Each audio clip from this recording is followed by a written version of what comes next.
na waandishi wa habari. Kwanza kabisa niwakaribishe sana ndugu zangu waandishi wa habari na niwape pole kwa sababu ni short notice. Tumetangaza uwepo wa mkutano huu wa waandishi wa habari, lakini mmeitikia kwa wingi sana kuja hapa. Kwa hiyo pia niseme asante kwa kuonyesha mnajali na mko tayari kuhabarisha umma yale yote ambayo yanaendelea kwenye klabu yetu. Kubwa ambalo tumewaitia hapa siku ya leo mida hii ya jioni hapa makao makuu ya klabu yetu ya Yanga. Leo wote mmeshuhudia uongozi wa klabu ya Young Africans tukiongozwa na makamu ofisi na tulikwenda leo pale mahususi kabisa kwa ajili ya mkutano. Siku ya tarehe 7 bodi ya ligi kuu hapa Tanzania iliuandikia uongozi wa klabu ya Young Africans kuomba kushiriki kwenye kikao, na walikiita kikao maalum ambacho kilikuwa na ajenda moja tu, kujadili yanayohusu mchezo namba 184, mchezo wa Kariakoo Derby kati ya klabu ya Young Africa na Simba Sports Club. Na katika barua hiyo bodi ya ligi walituomba kwamba ushiriki wetu ni muhimu kwa maslahi mapana ya klabu yetu, ligi kwa ujumla na mchezo wa mpira miguu hapa Tanzania. Wito huu ulikuja siku ya tarehe 7 na leo uongozi wa klabu yetu ya Yanga ukatii wito huu kwa kufika kwenye ofisi za bodi ya ligi majira ya saa 4 kamili asubuhi kwenda kusikiliza ambacho tumeitiwa. Kama ambavyo ajenda kuu ilielekeza kwenye barua, ndivyo ambavyo mwenyekiti wa bodi ya ligi Steven Mguto alifungua kikao na kutueleza sababu ya kutuita, na kimsingi alijikita kwenye kuelezea lile ambalo aliliainisha kwenye barua ya wito kuhusu mchezo namba 184 wa Kariakoo Derby. Waitaka kusikia kutoka upande wetu wa klabu ya Young Africans na sisi tusikie kutoka kwao. Kuclarify hapo, nimeona waandishi wengi, wachambuzi wengi mmeandika kilikuwa ni kikao cha maandalizi ya mechi. Si kweli. Hatukwenda kudiscuss maandalizi yoyote. Tulikwenda kudiscuss hiyo sintofahamu ya Kariakoo Derby, mchezo namba 184. Yamejadiliwa mengi kwenye kikao kile, na sisi klabu ya Young Africans tulipopewa nafasi ya kuzungumza tulizungumza mengi vile vile, kama ambavyo bodi ya ligi ilizungumza mengi pia kupitia kwa afisa mtendaji mkuu wa bodi ya ligi. Na baada ya pale tulifunga kikao kwa mwenyekiti wa bodi ya ligi kutujuza kwamba amepokea yale ambayo klabu ya Young Africans imeyafikisha na wanakwenda kuyafanyia kazi. Na CEO wa bodi ya ligi alisisitiza kwa uharaka wa ambayo tumeyasema na uharaka wa mchezo wenyewe, basi atafanyiwa kazi haraka ipasavyo na tutapata majibu kwa njia rasmi ya taasisi.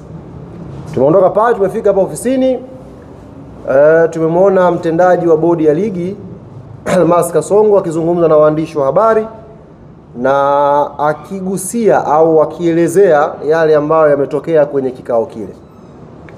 Jambo zuri amelifanya, lakini kwa masikitiko makubwa ambayo tuko nayo, tulifikiri kama aliamua kuyazungumza yaliyozungumzwa kwenye kikao, basi alikuwa na fursa ya kuzungumza yote. Azungumze yote ambayo yalijadiliwa kwenye kikao. Sio unazungumza kidogo, unaacha kidogo. Sasa kwa kuwa alikuwa na fursa ya kuzungumza mengi na ameyaacha, nitumie fursa hiyo kuyazungumza yote ambayo yamezungumzwa kwenye kikao. Na hatufanyi hivi kwa lengo la kushindana na mtu. Nafanya hivi kwa sababu jambo hili lina interest ya public, lina interest ya umma, na umma hautakiwi kupotoshwa kwenye jambo hili hata kwa bahati mbaya. Kila taarifa ambayo tunakubaliana iende public, basi iende ikiwa imekamilika. taarifa isiende nusu nusu, au mtu usichague taarifa kwa sababu inakupendelea wewe au inakufeva ndio uitoe kwa public. Toa taarifa sahihi kama umeamua kutoa taarifa sahihi. Moja katika mambo ambayo uongozi wa klabu ya Young Africans uliauliza kwenye kikao, na ni swali ambalo wanachama, mashabiki na wapenzi wa klabu yetu wamekuwa wakijiuliza, na sio hao tu pekee, wadau wa mpira wa miguu nchi hii wamekuwa wakijiuliza, na sio hao tu pekee, hata nyie ndugu zangu waandishi wa habari mmekuwa mkijiuliza swali hili na hampati majibu. Swali gani? Ni kuhusu ripoti ya uchunguzi wa mechi ya Kariakoo Derby iliyopangwa kuchezwa Machi 8. Nini kilitokea hadi ile mechi ikaahirishwa? Hatujawahi kupata ripoti. Nyie hamjui ripoti, na sisi hatujui hiyo ripoti. Lilikuwa swali la kwanza kuulizwa kwenye kikao. Ndio maana nikasema unapokuja kuelezea taarifa ya kikao ni vyema ukaelezea taarifa yote, usiguse nusu nusu. Hapa kwenye ripoti, ndugu zangu waandishi wa habari, ni kweli bodi ya ligi wamekiri ripoti ipo na wanayo ya kilichotokea Machi 8. Na afisa mtendaji mkuu wa bodi ya ligi Almasi Kasongo akakiambia kikao, ripoti ile yako mambo ambayo yanawafanya washindwe kuisema public, ikiwemo kwa mujibu wake, ikiwemo katika ripoti hiyo inaonyesha yupo kiongozi mkubwa wa serikali ambaye ndani ya kikao walimtaja, alipiga simu geti la Benjamin Mkapa lisifunguliwe siku ya Machi 7. Nashangaa kwenye taarifa yake aliyozungumza na waandishi hajalisema hilo, lakini ndani ya kikao amekiri ripoti iko wazi. Kwa hiyo nitumie fursa hii kuwaambia ndugu zangu waandishi wa habari, kuwajuza umma na Watanzania kwa ujumla, ripoti ya kilichosababisha Machi 8 mechi isipigwe ipo tayari na bodi ya ligi wako nayo. Hawajakuwa na utayari wa kuja kuisema kwa sababu zao, na moja ya sababu amesema afisa mtendaji mkuu wa bodi, yupo kiongozi mkubwa wa kiserikali ambaye alizuia geti la Benjamin Mkapa lisifunguliwe siku ya Machi 7.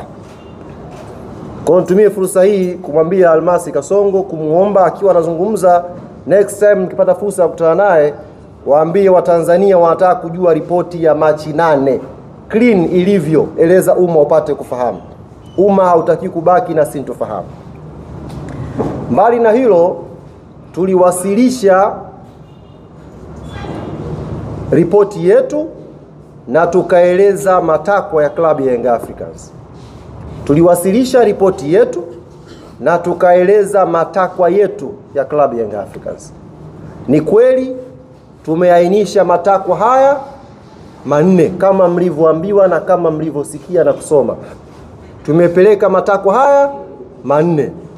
Lakini ukweli ambao hamjaambiwa, matakwa haya 4 tumeyagawa kwenye phase 2. Kuna matakwa ya muda mfupi na kuna matakwa ya muda mrefu. Tuelewane vizuri ndugu zangu waandishi wa habari. Na hii taarifa ni muhimu mkaipata ikiwa imenyooka ili umma upate kuelewa. Tumeitwa kwenye kikao kwa sababu ya mchezo namba 184. Mchezo huu ulihairishwa Machi 8, umepangiwa tarehe 15. Klabu ya Yanga imesema haitashiriki huo mchezo. Na ndio msimamo ambao uliwasilisha kwenye kikao mbele ya bodi. Ili tuweze kushiriki mchezo huo, tulikuwa na matakwa yetu mezani. Na matakwa hayo jumla yalikuwa 4. Katika haya 4, ndugu zangu waandishi wa habari, 3 ni matakwa ambayo tunaamini yakitekelezwa kwa haraka, klabu yetu ya Young Africans itakuwa tayari kwenda uwanjani kwa tarehe nyingine tofauti na 15 kwenda kucheza mechi ya Kariakoo Derby. Lakini takwa moja katika hayo 4 ni takwa la muda mrefu, sio takwa la leo wala kesho. Kwa hiyo asitokee mtu akawadanganya kwamba klabu ya Yanga imekuja kuomba haya, alafu katika haya kuna mchakato sijui upitie uende wapi. Ni uongo. Tumeomba matakwa 4 na matakwa haya hapo kwenye phase 2. Na barua yetu tuliyowasilisha bodi ya ligi imejielezea specific kwamba mkitekeleza matakwa haya 3, mbungi inapigwa. Ili moja ni takwa kwa ajili ya mpango wa muda mrefu. Matakwa haya manne ni yapi? Na matatu ambayo specific tumeainisha ili yafanyiwe kazi tuweze kucheza pia ni yapi? La kwanza linakwenda sambamba na la pili. La kwanza, klabu ya Young Africans imetaka kuvunjwa mara moja na kujiuzulu kamati nzima ya uendeshaji na usimamizi wa ligi kuu Tanzania. Hii ilikuwa namba moja. Kuvunjwa au kujiuzulu kwa kamati nzima ya uendeshaji na usimamizi wa ligi Tanzania. Takwa hili linakwenda sambamba na takwa la pili la kujiuzulu kwa afisa mtendaji mkuu wa bodi ya ligi, CEO wa bodi ya ligi. Kwa nini takwa la kwanza na la pili linakwenda pamoja?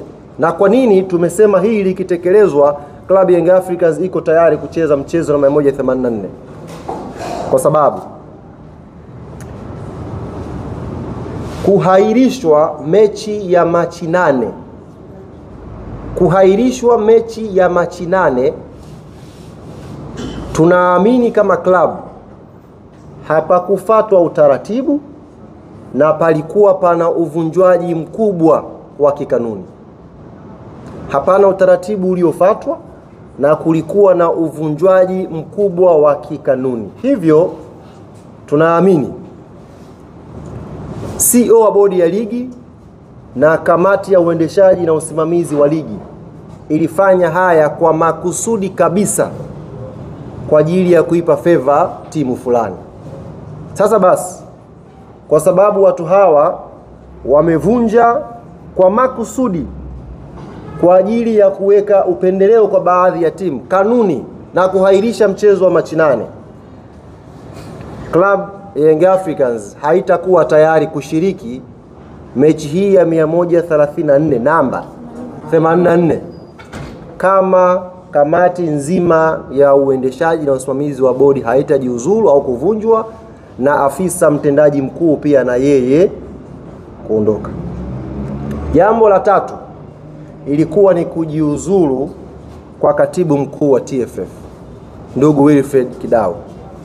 Kwa nini uongozi wa klabu ya Young Africans umeweka hili kama takwa? Ndugu zangu waandishi wa habari, hiki kilio mmekuwa mkikisikia sana. Na sio ukisikia, mmekuwa mkikiona. Kumekuwa na maamuzi ya hovyo, maamuzi mabovu kwenye michezo ya ligi kuu Tanzania msimu huu. Waamuzi wamekuwa wakifanya maamuzi ya hovyo sana. Lakini kwa bahati mbaya, waamuzi hawa wamekuwa wakijirudia kwenye mechi na hawachukuliwi hatua yoyote licha ya kufanya madudu kwenye baadhi ya mechi. Yaani mwamuzi anakosea leo, kesho anarudi, kesho kutwa anarudi na hakuna hatua yoyote inayochukuliwa, ndugu zangu. Sasa kamati ya waamuzi ipo chini ya katibu mkuu wa TFF. Tunaamini haya madudu yanayotokea haya, kuto kuchukuliwa hatua kwa waamuzi kwa wanaoyafanya, kuna influence yake. Hivyo na sisi hatutakuwa tayari kucheza hiyo mechi ya namba 184 kama katibu mkuu wa TFF hatakuwa amejiuzulu. Hatutakuwa tayari kupeleka mechi pale the same referees kwenye chombo kile kile, mtu yule yule, na tukapeleka timu. There is no way hilo likatokea. Na hii nimeisema specific mpate kuielewa. Katibu mkuu wa TFF, kamati ya waamuzi ina ripoti kwake. Na madudu yote ambayo yanapigiwa kelele na klabu ya Young Africans imeainisha kwenye ripoti yake mbele ya bodi ya ligi. Kila kosa la waamuzi tumeliainisha mbele ya bodi ya ligi. Na makosa haya, masikitiko yetu ni kwamba watu hawachukuliwi hatua licha ya kukosea. Wanarudi tu. Yaani wanarudi. Mtu anakosea leo, anapangiwa mechi Jumatano. Jumatano anakosea, anapangiwa mechi Jumamosi. Repetition hii uongozi wa klabu ya Young Africans hauoni kama katibu mkuu wa TFF anastahili kuendelea kwenye nafasi yake, kwa sababu hakuna haki inayopatikana kwenye pitch. Hakuna haki inayopatikana kiwanjani.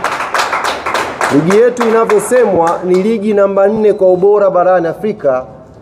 Fakta ya waamuzi hauwezi kuacha kuitaja. Ili tuweze kumaintain ubora na hadhi na thamani ya ligi yetu, ni lazima tudili na hili tatizo. Na mzizi wake ni mtu anayeshughulika kupokea hizi ripoti, anatakiwa awajibike. Na mtu huyu ni katibu mkuu wa TFF Wilfred Kidau. Sasa kwenye barua yetu, haya matatu nilowatajia ndugu zangu waandishi wa habari. La kwanza, kuvunjwa kwa kamati ya usimamizi na uendeshaji wa bodi ya ligi. Namba 2, kujiuzulu kwa afisa mtendaji mkuu wa bodi.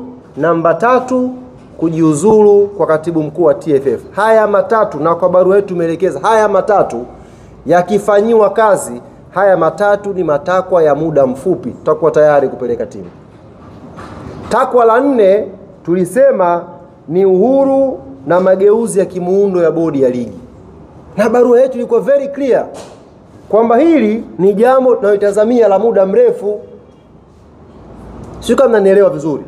Hili ni jambo la muda mrefu, next season huko tunaweza sasa kuanza kufikiria kuwa na bodi huru inayojitegemea, na ndio standard za dunia kuwa na bodi huru inayojitegemea.